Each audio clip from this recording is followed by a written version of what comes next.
السلام علیکم ناظرین اپریل 634 عیسوی صفر 13 ہجری کے پہلے ہفتے میں اس لشکر کو شام کی طرف کوچ کا حکم ملا۔ ہر حصے کو الگ الگ مقامات پر پہنچنا اور ایک دوسرے سے الگ کوچ کرنا تھا۔ عمر بن عاص رضی اللہ تعالیٰ عنہ کو اپنے دستوں کے ساتھ فلسطین تک جانا تھا۔ یزید بن ابی سفیان کی منزل دمشق تھی، انہیں تبوک کے راستے سے جانا تھا۔ شرجیل بن حسنہ کو اردن کی طرف جانا تھا، انہیں کہا گیا تھا کہ یہ یزید بن ابی سفیان کے دستوں کے پیچھے پیچھے جائیں۔ ابو عبیدہ بن جرح رضی اللہ تعالیٰ عنہ کی منزل حمص تھی، انہیں بھی تبوک کے راستے سے جانا تھا۔ اللہ تعالیٰ تم سب کا حامی و ناصر ہو۔ خلیفۃ المسلمین نے آخری حکم یہ دیا، سالار اپنے اپنے دستے ایک دوسرے سے الگ رکھیں گے۔ اگر رومیوں کے ساتھ کہیں ٹکر ہو گئی تو سالار ایک دوسرے کو مدد کے لیے بلا سکتے ہیں۔ اگر لشکر کے چاروں حصوں کو مل کر لڑنا پڑا تو ابو عبیدہ بن جرح رضی اللہ تعالیٰ عنہ تمام لشکر کے سپہ سالار ہوں گے۔ سب سے پہلے یزید بن ابی سفیان اپنے دستوں کو ساتھ لے کر مدینہ سے نکلے۔ مدینہ کی عورتیں اور بچے باہر نکل آئے تھے۔ چھتوں پر عورتیں کھڑی ہاتھ اوپر کر کے ہلا رہی تھیں۔ بوڑھی عورتوں نے دعا کے لیے ہاتھ اٹھائے ہوئے تھے۔ کئی بوڑھوں کی آنکھیں اس لیے اشکبار ہو گئی تھیں کہ وہ لڑنے کے قابل نہیں رہے تھے۔ یزید بن ابی سفیان اپنے دستوں کے آگے آگے جا رہے تھے۔ یزید کے ساتھ امیر المؤمنین حضرت ابو بکر صدیق رضی اللہ تعالیٰ عنہ پیدل جا رہے تھے۔ یزید گھوڑے سے اتر آئے۔ امیر المؤمنین کے اصرار کے باوجود وہ گھوڑے پر سوار نہ ہوئے۔ امیر المؤمنین ضعیف تھے، پھر بھی وہ دستوں کی رفتار سے چلے جا رہے تھے۔ یزید نے انہیں کئی بار کہا کہ وہ واپس چلے جائیں، لیکن ابو بکر رضی اللہ تعالیٰ عنہ نہ مانے۔ مدینہ سے کچھ دور جا کر یزید رک گئے۔ امیر المؤمنین واپس نہیں جائیں گے تو میں ایک قدم آگے نہیں بڑھاؤں گا۔ یزید بن ابی سفیان نے کہا، خدا کی قسم ابی سفیان، امیر المؤمنین نے کہا، تو مجھے سنت رسول اللہ صلی اللہ علیہ وسلم سے روک رہا ہے۔ کیا تجھے یاد نہیں کہ رسول اللہ صلی اللہ علیہ وسلم جہاد کو رخصت ہونے والے ہر لشکر کے ساتھ دور تک جاتے اور دعاؤں کے ساتھ رخصت کرتے تھے؟ آپ فرمایا کرتے تھے کہ پاؤں جو جہاد فی سبیل اللہ کے راستے پر گرد آلود ہو جاتے ہیں، دوزخ کی آگ ان سے دور رہتی ہے۔ تاریخ کے مطابق امیر المؤمنین لشکر کے اس حصے کے ساتھ مدینہ سے 2 میل دور تک چلے گئے تھے۔ ابی سفیان، امیر المؤمنین نے کہا، اللہ تعالیٰ تجھے فتح و نصرت عطا فرمائے۔ کوچ کے دوران اپنے آپ پر اور اپنے لشکر پر کوئی سختی نہ کرنا۔ فیصلہ اگر خود نہ کر سکو تو اپنے ماتحتوں سے مشورہ لینا اور تلخ کلامی نہ کرنا۔ عدل و انصاف کا دامن نہ چھوڑنا۔ ظلم سے باز رہنا کہ ظلم اور بے انصافی کرنے والی قوم کو اللہ تعالیٰ پسند نہیں کرتا اور ایسی قوم کبھی فاتح نہیں ہوتی۔ میدان جنگ میں پیٹھ نہ دکھانا کہ جنگی ضرورت کے بغیر پیچھے ہٹنے والے پر اللہ کا قہر نازل ہوتا ہے، اور جب تم اپنے دشمن پر غالب آ جاؤ تو عورتوں، بچوں اور بوڑھوں پر ہاتھ نہ اٹھانا، اور جو جانور تم کھانے کے لیے ذبح کرو ان کے سوا کسی جانور کو نہ مرنا۔ مورخین واقدی ابو یوسف، ابن خلدون اور ابن اسیر نے امیر المؤمنین کے یہ الفاظ لکھے ہیں۔ ان مورخین کے مطابق امیر المؤمنین نے یزید بن ابی سفیان سے کہا، تجھے خانقاہیں یا عبادت گاہیں نظر آئیں گی اور ان کے اندر راہب بیٹھے ہوئے ہوں گے، وہ تارک الدنیا ہوں گے، انہیں اپنے حال میں مست رہنے دینا، نہ خانقاہوں اور عبادت گاہوں کو کوئی نقصان پہنچانا، نہ ان کے راہبوں کو پریشان کرنا۔ اس کے علاوہ بھی امیر المؤمنین نے بہت کچھ کہا۔ یہ رسول اکرم صلی اللہ علیہ وسلم کا طریقہ مبارک تھا کہ رخصت ہونے والے ہر لشکر کے ساتھ کچھ دور تک جاتے، سالاروں کو ان کے فرائض یاد دلاتے اور لشکر کو دعاؤں سے رخصت کرتے تھے۔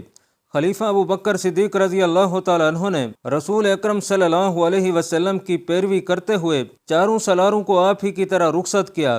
لشکر اور دستے تو محاذوں کو روانہ ہوتے ہی رہتے تھے، لیکن یہ لشکر بڑے ہی خطرناک اور طاقتور دشمن سے نبرد آزما ہونے جا رہا تھا۔ شہنشاہ ہرقل جو حمص میں تھا، صرف شہنشاہ ہی نہیں تھا، وہ میدان جنگ کا استاد اور جنگی چالوں کا ماہر تھا۔ اس لشکر کو مدینہ سے روانہ کر کے مدینہ والوں پر خاموشی سی طاری ہوئی تھی، اور خاموشی کی زبان میں ہر کسی کے سینے سے دعائیں پھوٹ رہی تھیں۔ ناظرین، یہ تھی وہ جنگی مہم جس کے لیے امیر المؤمنین نے فیصلہ کیا تھا کہ اس کی کمان اور قیادت کے لیے خالد بن ولید رضی اللہ تعالیٰ عنہ سے بہتر کوئی سالار نہیں۔ مدینہ کا یہ 28,000 کا لشکر 15 دنوں میں شام کی سرحدوں پر اپنے بتائے ہوئے مقامات پر پہنچ چکا تھا۔ ہمس میں شہنشاہ ہرقل کے محل میں وہی شان و شوکت تھی جو شہنشاہوں کے محل میں ہوا کرتی تھی۔ مدائن کے محل کی طرح ہمس کے محل میں بھی حسین اور نوجوان لڑکیاں ملازم تھیں، ناچنے اور گانے والیاں بھی تھیں، اور ایک ملکہ بھی تھی، اور جس کی وہ ملکہ تھی اس کی ملکہ ہونے کی دعوے دار چند ایک اور بھی تھیں۔ سرحد سے ایک عیسائی آیا ہے، ملکہ نے کہا۔ اس نے تمام رات سفر میں گھوڑے کی پیٹھ پر گزاری ہے، اسے کسی نے دربار میں داخل نہیں ہونے دیا۔ وہ کیوں آیا ہے؟ ہرقل نے جھنجھلا کر پوچھا۔ کیا وہ سرحد سے کوئی خبر لایا ہے؟ مسلمانوں کی فوجیں آ رہی ہیں، ملکہ نے کہا۔ اندر بھیجو اسے، ہرقل نے کہا۔ ملکہ کے جانے کے بعد ایک ادھیڑ عمر آدمی کمرے میں آیا۔ اس کے کپڑوں پر اور چہرے پر گرد کی تہ جمی ہوئی تھی۔ وہ سلام کے لیے جھکا۔ تو نے محل تک آنے کی جرأت کیسے کی؟ ہرقل نے شاہانہ جلال سے پوچھا۔ کیا تو یہ خبر کسی سالار یا ناظم کو نہیں دے سکتا تھا؟ یہ جرم ہے تو مجھے بخش دیں، اس آدمی نے کہا۔ مجھے ڈر تھا کہ اس خبر کو کوئی سچ نہیں مانے گا۔ تو نے مسلمانوں کا لشکر کہاں دیکھا ہے؟ ہمس سے 3 روز کے فاصلے پر، اس نے جواب دیا۔ یہ ایک عیسائی عرب تھا جس نے ابو عبیدہ بن جراح رضی اللہ تعالیٰ عنہ کے دستوں کو شام کی سرحد سے کچھ دور دیکھ لیا تھا۔ اسی شام 2 اور جگہوں سے اطلاعیں آئیں کہ مسلمانوں کی فوج ان جگہوں پر پڑاؤ ڈالے ہوئے ہے۔ مسلمانوں کے لشکر کے چوتھے حصے کی اطلاع ابھی نہیں آئی تھی۔ رات کو ہرقل نے اپنے جرنیلوں اور مشیروں کو بلایا۔ کیا تمہیں معلوم ہے کہ یہ کیا ہو رہا ہے؟ ہرقل نے پوچھا۔ مدینہ کی فوج 3 جگہوں پر آ گئی ہے۔ اپنی کسی سرحدی چوکی نے کوئی اطلاع نہیں دی۔ کیا وہاں سب سوئے رہتے ہیں؟ فوراً تیاری شروع کرو۔ ان کا کوئی ایک آدمی اور کوئی گھوڑا اور اونٹ واپس نہ جائے۔ شہنشاہ ہرقل، شام کی فوجوں کے کمانڈر نے کہا، آپ اتنے ناتجربہ کار تو نہیں جیسی آپ نے بات کی ہے۔ اگر یہ معاملہ کچھ اور ہوتا تو ہم آپ کی تائید کرتے، لیکن یہ مسئلہ جنگی ہے۔ آپ جانتے ہیں کہ شکست کے بعد کیا ہوتا ہے۔ مجھے سبق نہیں، مشورہ چاہیے، ہرقل نے کہا۔ وہ کیا بات ہے جو میں نہیں جانتا؟ شہنشاہ سب کچھ جانتے ہوئے بھی ایسی بات نہ کریں جس نے فارس کے شہنشاہ اردشیر کی جان لے لی ہے، رومی فوجوں کے کمانڈر نے کہا۔ اس کی جنگی طاقت ہماری ٹکر کی تھی، آپ بھی اس فوج سے لڑ چکے ہیں۔ اس کے بعد آپ کو بھی عراق پر فوج کشی کی جرأت نہیں ہوئی۔ اب فراز کے میدان میں مسلمانوں کے خلاف فارسیوں کا اتحادی بننا پڑا اور ہم نے عیسائی قبیلوں کو ساتھ ملایا، مگر خالد بن ولید ہمیں شکست دے گیا۔ کیا تم یہ کہنا چاہتے ہو کہ ہمیں مسلمانوں سے ڈرنا چاہیے؟ ہرقل نے طنزیہ لہجے میں پوچھا۔ نہیں شہنشاہ، اس کمانڈر نے کہا۔ اردشیر بھی مدائن میں بیٹھا ایسی ہی باتیں کیا کرتا تھا جیسی آپ ہمس میں بیٹھے کر رہے ہیں۔ میں آپ کو یاد دلا رہا ہوں کہ فارسیوں کا انجام دیکھیں۔ مدائن کے محل اب بھی کھڑے ہیں، لیکن مقبروں کی طرح۔ میں نے فارسیوں کی شکست کی چھان بین پوری تفصیل سے کی ہے۔ اردشیر کے منہ سے یہی الفاظ نکلتے تھے، کچل دو، مگر اس کا جو بھی جرنیل مسلمانوں کے مقابلے کو گیا وہ کچلا گیا۔ مسلمان ان کے علاقوں پہ علاقے فتح کرتے آئے، حتیٰ کہ ان کے تیر مدائن میں گرنے لگے۔ اور شہنشاہ ہرقل، مجھے معلوم ہوا ہے کہ مسلمان مذہبی جنون سے لڑتے ہیں، مال غنیمت کے لیے نہیں۔ ہم زمین کے لیے لڑتے ہیں۔ مسلمان جنگ کو ایک عقیدہ سمجھتے ہیں۔ ہم ان کے عقیدے کو سچا سمجھیں یا نہ سمجھیں، اس سے کیا فرق پڑتا ہے؟ شہنشاہ کو اس پر بھی غور کرنا پڑے گا کہ مسلمان ہر میدان میں تھوڑی تعداد میں ہوتے ہیں، وہ جذبے اور جنگی چالوں کے زور پر لڑتے ہیں۔ فراز میں ہم نے اپنی فارسیوں اور عیسائیوں کی نفری کو اتنا زیادہ پھیلا دیا تھا کہ مسلمانوں کی تھوڑی سی نفری ہمارے پھیلاؤ میں آ کر گم ہو جاتی، لیکن مسلمانوں نے ایسی چال چلی کہ ہمارا پھیلاؤ سکڑ گیا اور ہم پٹ کر رہ گئے۔ دوسرے جرنیلوں نے بھی اسی طرح کے مشورے دیے اور ہرقل قائل ہو گیا کہ مسلمانوں کو طاقتور اور خطرناک دشمن سمجھ کر جنگ کی تیاری کی جائے، لیکن میں اسے اپنی توہین سمجھتا ہوں۔ ہرقل نے کہا، ہمارے پاس ہماری صدیوں پرانی تاریخ ہے۔ رومیوں نے ساری دنیا پر دہشت طاری کیے رکھی ہے۔ ہمارا مذہب دیوتاؤں کا مذہب ہے، آسمانوں پر اور زمین پر ہمارے دیوتاؤں کی حکمرانی ہے۔ میں صرف یہ حکم دوں گا کہ اسلام کے پیروکاروں کو اس طرح ختم کر دو کہ اسلام کا نام لینے والا کوئی زندہ نہ رہے۔ اگلے ہی روز ہرقل کو اطلاع ملی کہ مسلمانوں کے ساتھ رومی فوج کی ٹکر ہوئی ہے اور رومی فوج بڑی بری طرح پسپا ہوئی ہے۔ یہ حضرت عمر بن عاص رضی اللہ تعالیٰ عنہ کے دستے تھے جو تبوک سے آگے بڑھے تو رومی فوج کے کچھ دستے ان کی راہ میں حائل ہو گئے۔ یہ شام کے عیسائی عربوں کے دستے تھے جن کے ذمہ سرحدوں کی دیکھ بھال کا کام تھا۔ عمر بن عاص رضی اللہ تعالیٰ عنہ بڑے ہوشیار سالار تھے۔ انہوں نے ایسی چال چلی کہ اپنے ہراول دستے کو دشمن سے ٹکر لینے کے لیے آگے بھیجا اور دشمن کو گھیرے میں لینے کی کوشش کی، لیکن شام کے عیسائی عربوں کے دستے تھوڑا سا نقصان اٹھا کر پسپا ہو گئے۔ عمر بن عاص ایلا کے مقام پر پہنچ گئے۔ یزید بن ابی سفیان بھی اپنے دستوں کے ساتھ ان سے آ ملے۔ جو ہی مدینہ کے لشکر کے یہ دونوں حصے اکٹھے ہوئے، روم کی فوج ان کا راستہ روکنے کے لیے سامنے آ گئی۔ مورخوں کے مطابق روم کی اس فوج کی نفری تقریباً اتنی ہی تھی جتنی مسلمانوں کی تھی۔ اب دو سالار اکٹھے ہو گئے تھے۔ انہوں نے رومیوں کے ساتھ آمنے سامنے کی ٹکر لی۔ رومیوں نے جم کر مقابلہ کرنے کی کوشش کی، لیکن قدم جما نہ سکے اور پسپا ہو گئے۔ یزید بن ابی سفیان نے ایک سوار دستے کو ان کے تعاقب میں بھیج دیا۔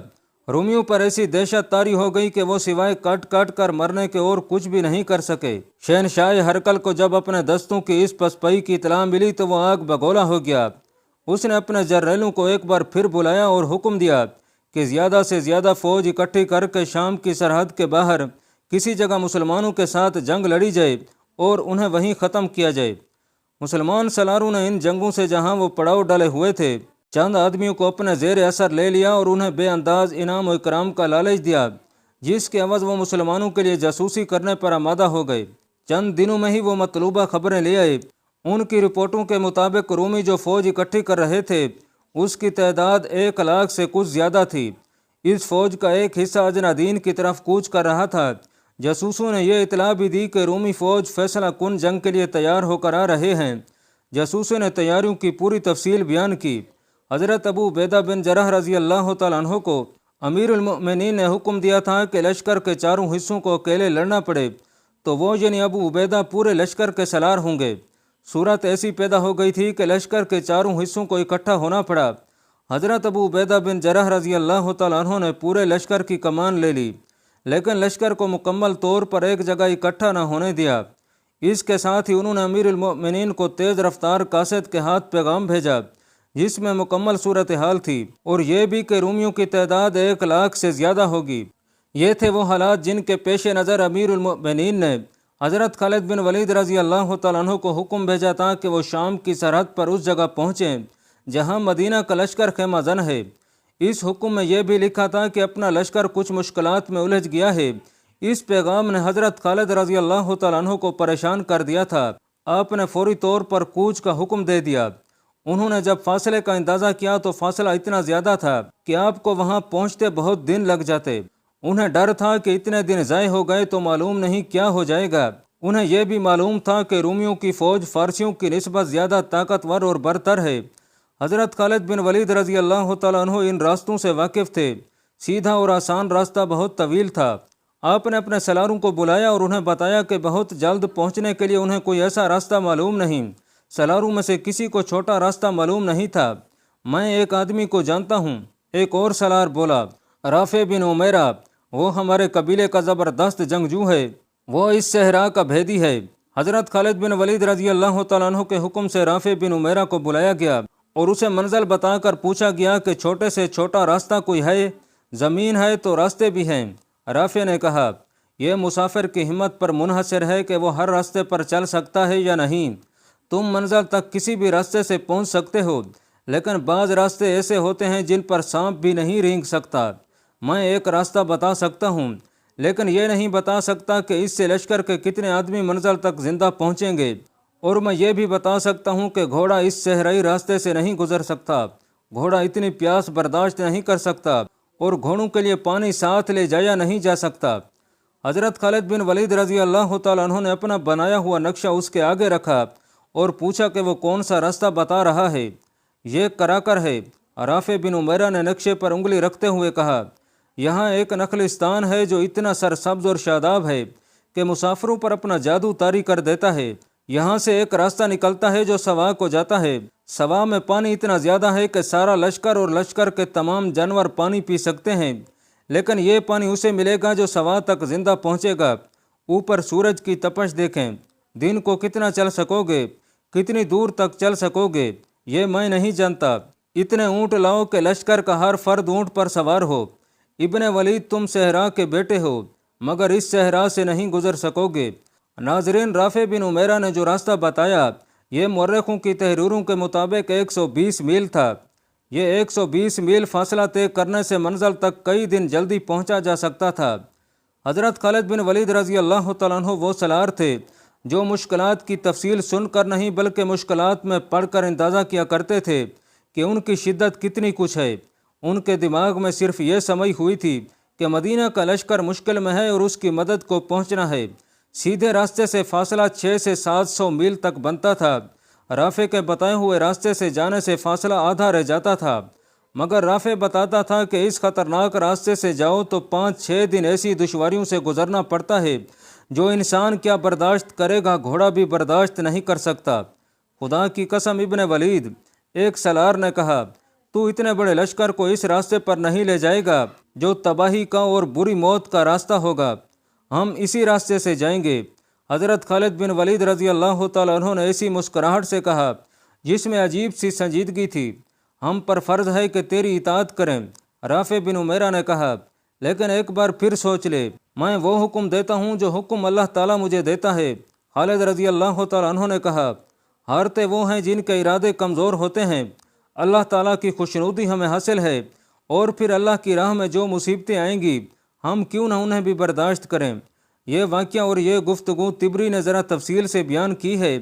حضرت خالد بن ولید رضی اللہ تعالیٰ عنہ کے سالاروں نے ان کے عزم کی پختگی دیکھی تو سب نے پرجوش لہجے میں لبیک کہی۔ آپ رضی اللہ تعالیٰ عنہ نے اس سفر پر روانگی سے پہلے ایک حکم یہ دیا کہ لشکر کا ہر فرد اونٹ پر سوار ہوگا، گھوڑے سواروں کے بغیر پیچھے پیچھے چلیں گے۔ دوسرا حکم یہ کہ عورتوں اور بچوں کو مدینہ بھیج دیا جائے۔ سالاروں کو خالد رضی اللہ تعالیٰ عنہ نے کہا تھا کہ تمام لشکر کو اچھی طرح بتا دیں کہ وہ ایسے راستے پر جا رہے ہیں جس راستے سے پہلے کبھی کوئی لشکر نہیں گزرا۔ ہر کسی کو ذہنی طور پر تیار کیا جائے۔ مئی کا مہینہ اونٹوں کی فراہمی میں گزر گیا۔ جون 634 عیسوی ربیع الاخر 13 ہجری کا مہینہ شروع ہو گیا۔ اب تو صحرا جل رہا تھا۔ حضرت خالد بن ولید رضی اللہ تعالیٰ عنہ نے کوچ کا حکم دے دیا۔ ان کے ساتھ 9000 مجاہدین تھے جو اس خودکش سفر پر جا رہے تھے۔ کراکر تک سفر ایسا ہی تھا جیسا اس لشکر کا ہوا کرتا تھا۔ وہ سفر کراکر سے شروع ہونا تھا جسے مسلمان مورخوں نے اور یورپی مورخوں نے بھی تاریخ کا سب سے خطرناک اور بھیانک سفر کہا ہے۔ مثنہ بن حارثہ کراکر تک خالد رضی اللہ تعالیٰ عنہ کے ساتھ گئے۔ مثنہ کو ہیرا واپس آنا تھا۔ کراکر سے جس قدر پانی ساتھ لے جایا جا سکتا تھا مشکیزوں میں بھر لیا گیا، مٹکے بھی اکٹھے کر لیے گئے تھے، ان میں بھی پانی بھر لیا گیا۔ اگلی صبح جب لشکر روانہ ہونے لگا تو مثنہ بن حارثہ خالد رضی اللہ تعالیٰ عنہ سے اور اس کے سالاروں سے گلے لگ کے ملے۔ یعقوبی اور ابن یوسف نے لکھا ہے کہ مثنہ بن حارثہ پر رکت طاری ہو گئی تھی، ان کے منہ سے کوئی دعا نہ نکلی، آنکھوں سے آنسو نکلے، دعائیں ان کے دل میں تھیں۔ انہیں یقین نہیں تھا کہ وہ خالد رضی اللہ تعالیٰ عنہ کو اور ان نونہار مجاہدین کو پھر کبھی دیکھ سکیں گے۔ خالد بن ولید رضی اللہ تعالیٰ عنہ اونٹ پر سوار ہونے لگے تو رافع بن عمیرہ دوڑتا آیا۔ ابن ولید، رافع نے خالد رضی اللہ تعالیٰ عنہ کے دونوں کندھوں پر ہاتھ رکھ کر کہا، اب بھی سوچ لے، راستہ بدل لے، اتنی جانوں کے ساتھ مت کھیل۔ اللہ پاک کمی بیشی معاف فرمائے۔ اللہ آپ کا حامی و ناصر ہو، آمین۔